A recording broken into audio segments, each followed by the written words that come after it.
le problème de clôture soit réglé, soit par l'élu local, soit par l'État. Si ce n'est pas pris en compte, mais le ministère de l'Éducation nationale, c'est le démembrement qui agit sur ces éléments-là.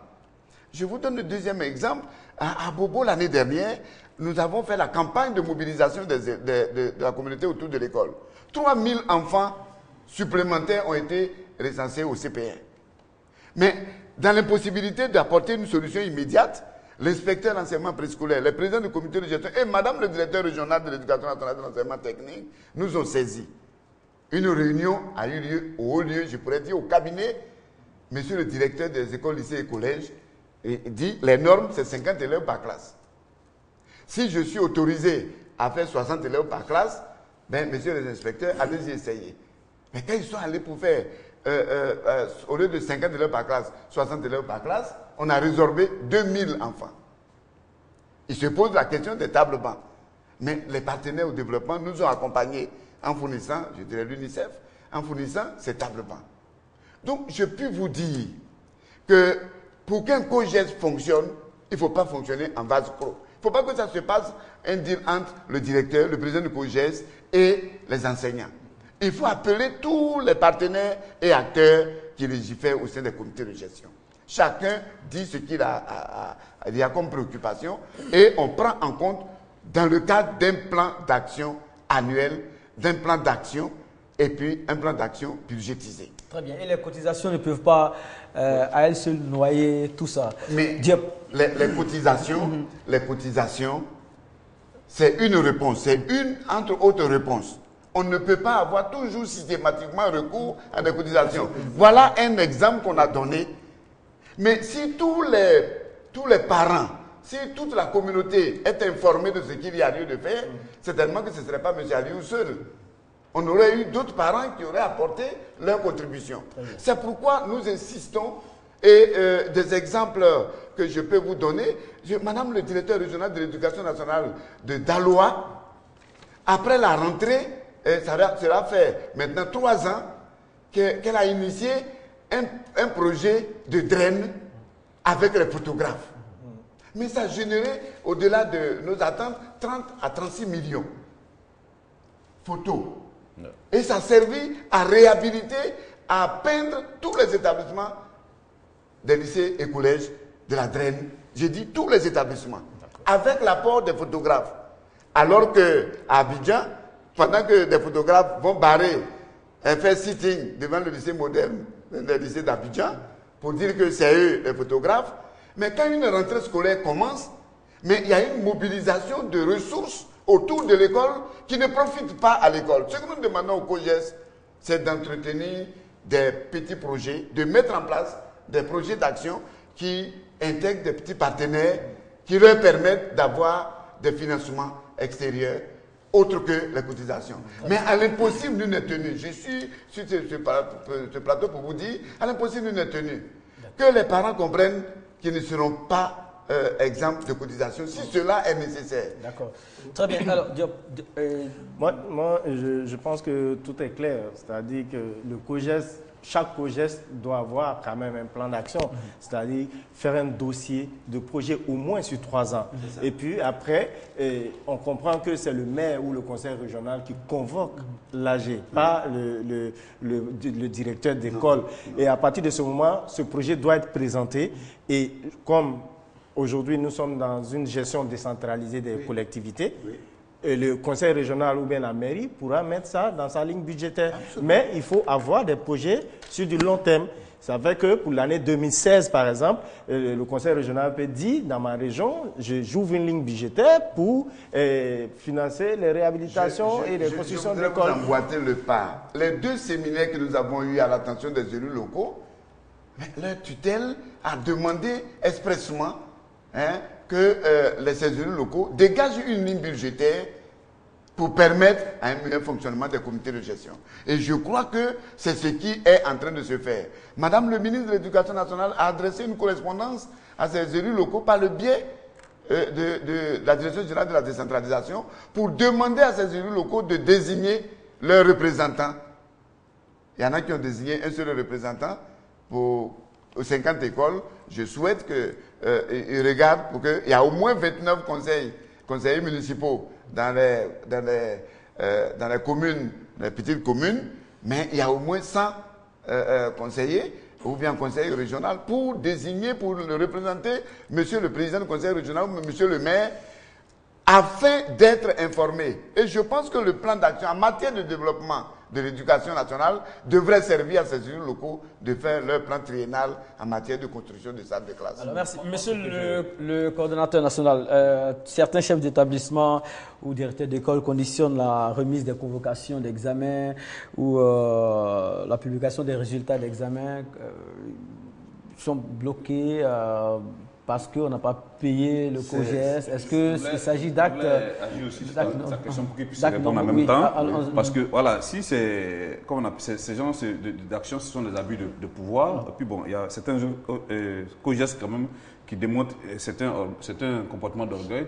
Est-ce que ce n'est pas parce que, même au ministère de l'enseignement, au ministère de l'Éducation nationale, il n'y a pas des gens là-bas qui soutiennent ces gens de COGES qui agissent de manière gauche? Mais je pense que c'est nous qui gérons les comités de gestion. Je suis devant vous ici. Si je ne peux pas soutenir et puis venir dire le contraire ici. Je ne vais pas non plus m'asseoir ici pour dire qu'il y a des gens. Moi, je ne fonctionne pas comme ça. Je suis venu vous dire, je suis le coordonnateur national des comités de gestion. Je donne les principes. Il sort et il soulève un problème. L'organisation des examens et les résultats des examens, mais c'est pour ça même qu'un COGES est là. Le comité de gestion est dans un établissement pour les meilleurs résultats. Ce comité de gestion doit courir pour obtenir ces résultats pour les parents, pour les enfants. Donc, mais celui qui s'en va prendre la convocation ou bien les résultats, mais est de loin un parent d'élève. Ils se rencontrent où pour s'entendre, pour dire, tant que tu n'as pas donné les cotisations des COGES, non. Je pense que... Avez-vous, oui ou non, appris... Il y a des dysfonctionnements comme ça. Et je pense que est-ce normal ou pas? C'est pas normal. L'inspection générale a été saisie plusieurs fois et des sanctions ont été prévues. Des sanctions existent et des gens ont été sanctionnés, ceux qui sont ainsi comportés. Ça a existé et je pense que ça ne devrait pas continuer. Les résultats scolaires d'un enfant, c'est ce qui est attendu de tous, y compris le chef d'établissement. Donner les résultats d'un enfant. Et si le père n'a pas répondu, je répète encore une fois, ce n'est pas les élèves qui cotisent. Ce sont les parents qui tombent d'accord pour lever une cotisation dans un établissement. Et avec l'autorisation, et je le répète, la validation de ces levées de cotisation, les textes prévoient ça. Si c'est nécessaire qu'il y ait des levées de cotisation, voilà les procédures. Au cours de l'Assemblée, on adopte l'inspecteur d'enseignement préscolaire. Si ça ne dépasse pas 3 000 francs, valide. Si le directeur régional de l'éducation nationale, si ça ne dépasse pas 5 000 francs, valide. Et ça fait, je dirais, une force de loi. D'accord. Et ça ne s'impose pas. Ça s'impose pas. C'est une cotisation exceptionnelle. Très bien. Ma préoccupation. Permettez-nous de passer la parole à ceux qui ne sont pas avec nous. On ira sur Internet. On va prendre des personnes qui ont été rencontrées en ville et on va revenir ici pour que chacun puisse faire valoir sa question ou sa préoccupation. À tout à l'heure.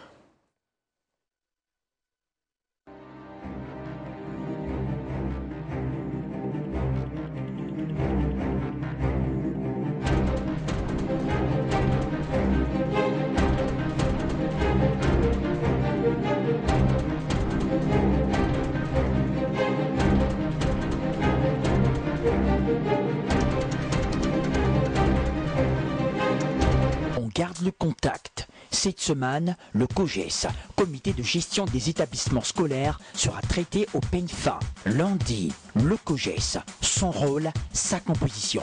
Plusieurs personnes entendent parler du COGES, mais nous ne connaissons pas réellement le COGES.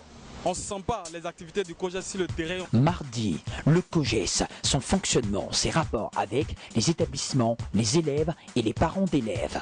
Notre mission, c'est d'encadrer les enfants, c'est de voir les difficultés des enfants c'est être l'interprète entre les parents et les enseignants. Mercredi, promotion d'œuvres artistiques. Internet déclassera-t-il les médias classiques? Oui, aujourd'hui, moi je trouve que l'Internet a pris un grand pas sur les médias classiques. Pourquoi? Parce que aujourd'hui, on découvre les grands artistes, pas forcément à la télé. Il y a eu beaucoup de révélations à partir de l'Internet. Réagissez en direct. On garde le contact sur RTI 2. Vous avez enfin la parole. Le COJES a sa place au niveau de l'école. C'est le comité de gestion en local. Donc ce que j'allais préconiser, il faut que les animateurs soient formés à la question de la défense des droits des parents d'élèves.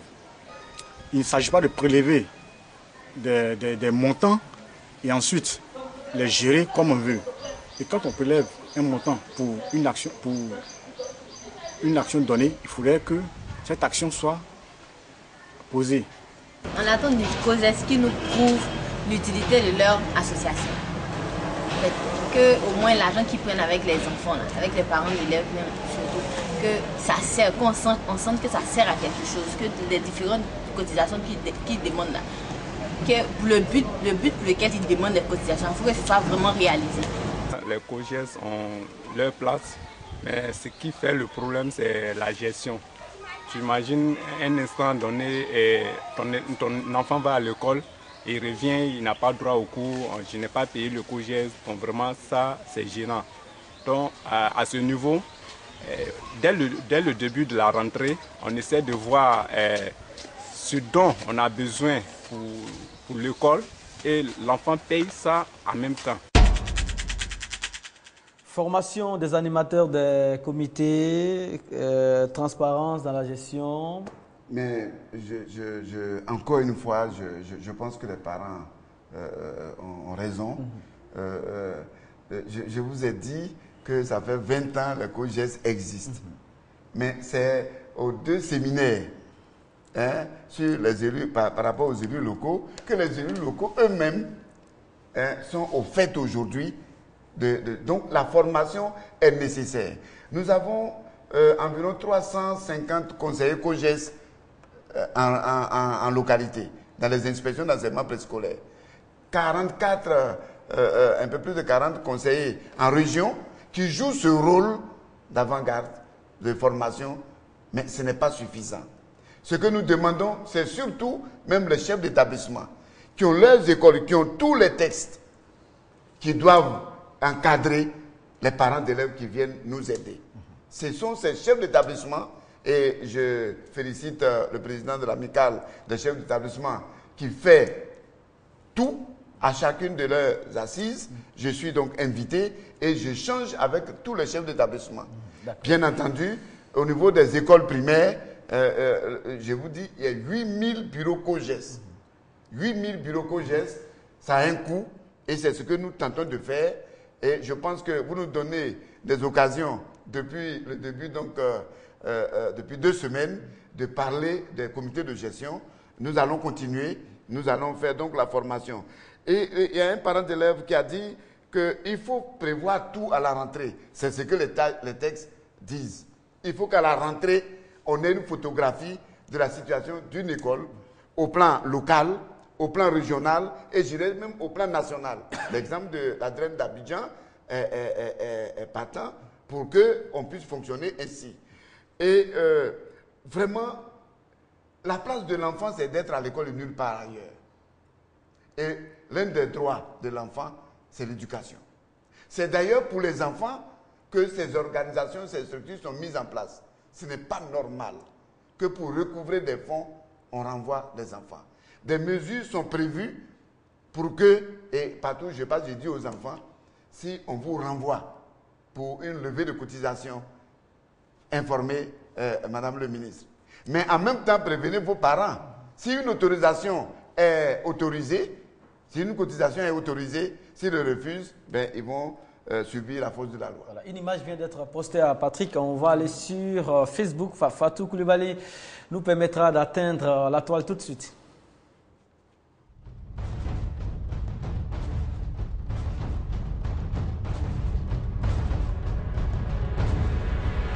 Voilà, sur la toile, nos internautes aussi réagissent activement par rapport au sujet du jour. Il s'agit d'un internaute qui nous a posté une liste de fournitures, si Fatou le permet bien.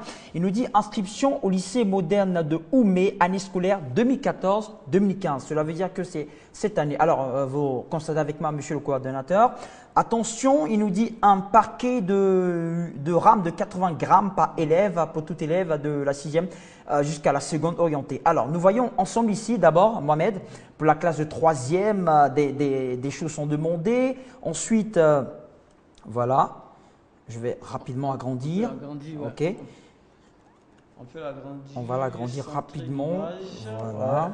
C'est une liste de fournitures. Voilà, une liste de fournitures. Contre-signée. Contre-signée. Je pense que je vais réagir tout de suite. Avant de réagir, je veux préciser que président du COGES. Donc centré. Centré, voilà. Le président du COGES qui donne son accord, c'est bon, qui donne son accord pour cette liste de fournitures. Bon, le problème avec la liste des fournitures, c'est qu'il y a... Il y a des choses en fait qui sont demandées qui étonnent un peu ce parent. Voilà, vous allez constater juste avec moi, Mohamed et bien sûr le coordinateur.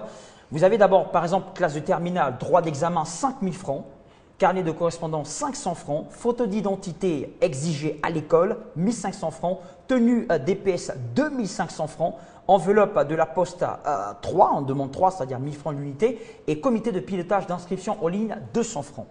Ensuite, pour les classes de 6e, pour les élèves redoublant, sont demandés carnet de correspondance 500 francs, photo d'identité 1 500 francs, c'est-à-dire à chaque fois, il y a quelque chose de plus qui est demandé et c'est une plainte exprimée de la part d'un internaute qui est du lycée moderne de Oumé.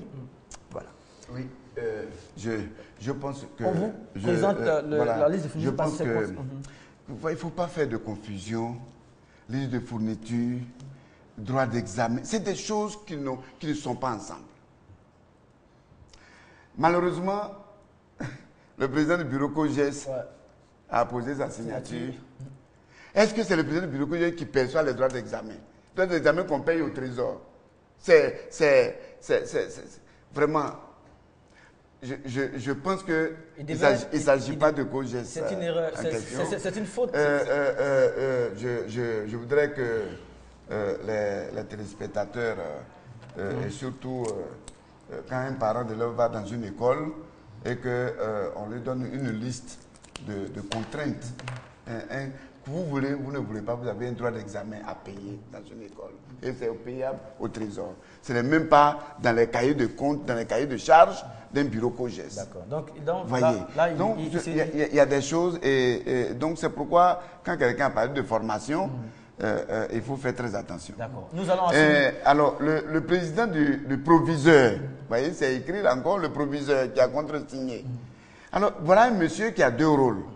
Une seule personne, il est vice-président de l'Assemblée des COGES et il est chef d'établissement.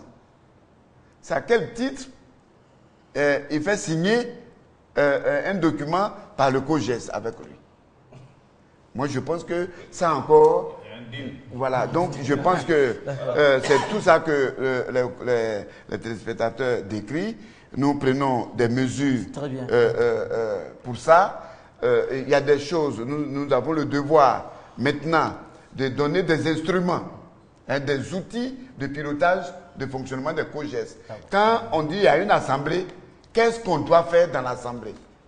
Quand vous voulez lever une cotisation, quand vous avez des charges, vous devrez établir votre plan d'action annuel budgétisé. Ça doit prendre en compte quoi? Nous sommes en train donc de proposer ces solutions-là pour que les comités de gestion n'aillent pas dans tous les sens pour être incriminés sur l'autel de ce qui n'est pas de leur domaine d'intervention. Merci. Nous allons assigner un téléspectateur est là. Il se nomme M. Paul. Paul, bonjour. Paul. 22 42 54, on n'a pas de retour d'Assini. Monsieur le coordinateur dit qu'on est sauvé. Ah, il est là, il est là, vous n'êtes pas totalement sauvé. Bonjour Paul. Bonjour. Bon, problème de retour, vous sauvez Le coordonnateur général. Non, selon sa propre expression. Alors, sur la toile, Patrick, on prendra 2 ou 3 interventions. Il s'appelle Monsieur Gouverneur Branislavic. Il nous dit « Je pense bien que le COGES est une bonne initiative parce qu'il permet à réhabiliter les infrastructures scolaires et à l'assainissement pour le bien-être des enfants. Il permet aussi d'aider les enseignants stagiaires à leur intégration, mais franchement, de nos jours, on constate une mauvaise foi de certains enseignants à ne pas faire un bon usage de ces cotisations. À mon avis, la question reste posée, je pense qu'elle a déjà été répondue, mais elle sera encore posée, comme quoi faut-il continuer ou mettre fin à l'existence du COGES? Monsieur Billy Franck est très dur dans ses propos, il nous dit cela, il faut qu'on appelle les choses par leur nom, ce sont tout simplement des escrocs, c'est tout. Il parle, je veux dire, des mauvais COGES, je veux dire. Voilà, il faut leur dire la vérité dans votre émission. Dans l'école où ma petite sœur était, on payait COGES au début, en cours et à la fin de l'année. Il demande pourquoi. Est-ce que c'est normal, monsieur? D'accord. Donnez-moi 2 minutes. Alors, je voudrais vous dire ceci. Je vais vous dire, il faut comprendre une chose. Parmi les charges, je ne dirais pas les charges, les attributions des COGES, je vous ai déjà donné une attribution. Deuxième attribution, la promotion des activités pédagogiques et socio-éducatives. La promotion de la scolarisation de la jeune fille. L'encadrement civique et moral des élèves. La lutte contre la violence et la tricherie. La gestion des crises à l'école. Depuis que nous discutons, effectivement, c'est la gangrène de cotisation qui n'apparaît même pas dans les attributions. Et on a recours aux cotisations au cas où il y a. Donc, on est en train de tioler, on est en train de ramener le comité de gestion, comme quelqu'un l'a dit, mais il ne peut pas avoir autre chose en lieu et place que des COGES. Avant les COGES, je vous l'ai indiqué, il y a des parents d'élèves qui se comportent et l'État a pris sur lui. Et je répète encore, à partir de l'instant où c'est plusieurs personnes, plusieurs entités, pour moi, il était difficile que plusieurs personnes s'entendent pour mentir. Et je pense que l'État, en demandant à une instance de siéger pour aider au meilleur fonctionnement de l'école, ce que nous allons veiller, c'est de faire appliquer les textes. Je pense que nous avons déjà, parmi les textes, il y a un texte de conseil de discipline et de mérite où on doit aussi bien féliciter, mais aussi faire la répression. L'heure est arrivée. Permettez-nous, on passera la parole à un téléspectateur depuis Boaké. Il est avec nous. Bonjour. Bonjour, monsieur. Merci d'être avec nous. Alors, remarques, propositions, préoccupations? Moi, je suis M. Conan. Oui. M. Conan de Boaké. Oui. Voilà, malheureusement, 22 42 54. Monsieur Kwame, vous êtes bien installé aujourd'hui. D'accord. Oui. Excusez-moi. Oui, Diop, on a 2 minutes. Oui. Moi, le COGES, en fait, est un moyen aussi pour l'État d'avoir un regard sur la façon dont on éduque nos enfants. Parce que, et moi, la grande question que je me pose, c'est comment est-ce qu'on ne réussit pas à détecter ces enseignants? Parce qu'il y a beaucoup d'enseignants qui font du commerce à l'école. Et c'est devenu un problème pour les parents d'élèves. Les coûts de renforcement sont payés par semaine à 500 francs et il y a des brochures qui sont vendues à la place des livres.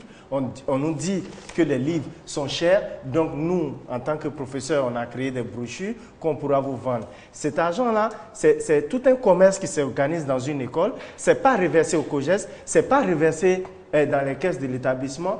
Et le COGES est là aussi pour contrôler ce genre de comportement. Et on se rend compte que de plus en plus, ça commence à faire cas dans nos écoles. Je profite de votre question. Oui.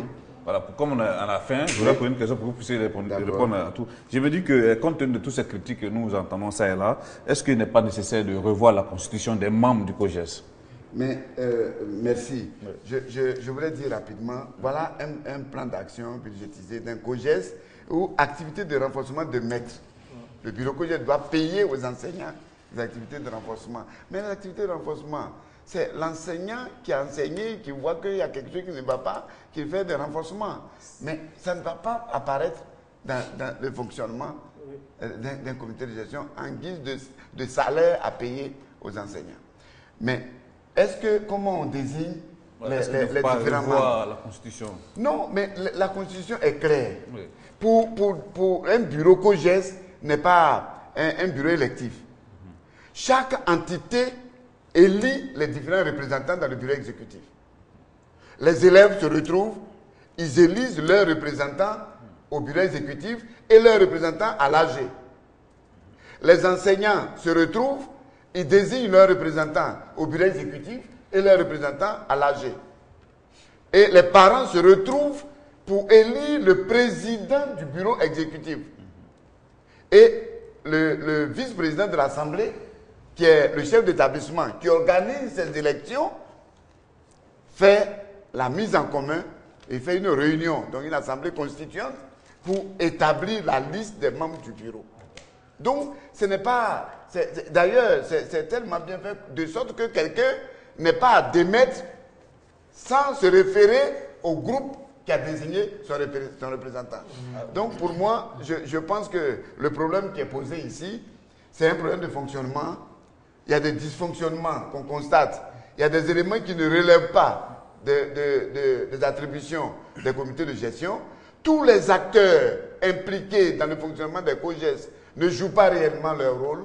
Et nous avons donc décidé, et de ce pas, je pars, vous vous rendez compte, je pars à faire une communication à Marcory, où le maire de la commune de Marcory m'invite à venir entretenir les communes. Donc, déjà, l'appel du ministre, de Madame le ministre, est en train d'être entendu pour que chaque responsable, au niveau où il se trouve, puisse s'impliquer, jouer pleinement son rôle pour un meilleur fonctionnement. Merci beaucoup, monsieur le coordinateur national. Il y a du travail à faire. Ça se voit et ça se sent. Beaucoup de COGES sont dans des domaines d'intervention qui ne sont pas leur domaine d'intervention. Vous l'avez remarqué et vous avez listé ici les attributions. Les cotisations ne sont même pas mentionnées, mais sont devenues des activités principales. Parle de certains COGES, donc il s'agit d'actes à bannir et à ne plus pratiquer. Surtout ne pas bloquer les colonnes, les résultats d'examen des enfants, ne pas forcément les punir pour des coûts de renforcement qui sont vraiment des coûts facturés par certains enseignants. Merci beaucoup, M. Kwadio Kwame David. On rappelle que vous êtes le coordinateur national de COGES, Comité de gestion des établissements scolaires. Merci à tous les chroniqueurs. Le programme de RTUD se poursuit. On a rendez-vous demain 13h15. Là, on parlera de culture. Au revoir. La musique actuelle, c'est chic et c'est choc.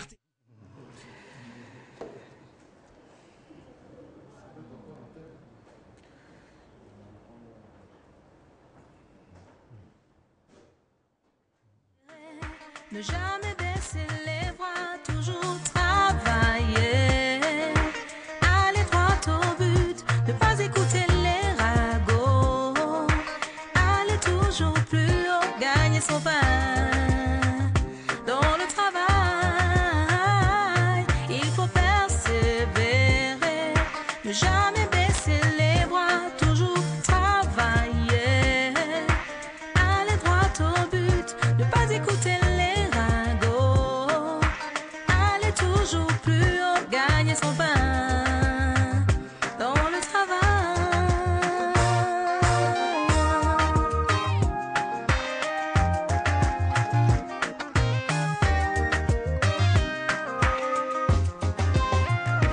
Me souviens des moments difficiles que j'ai passés.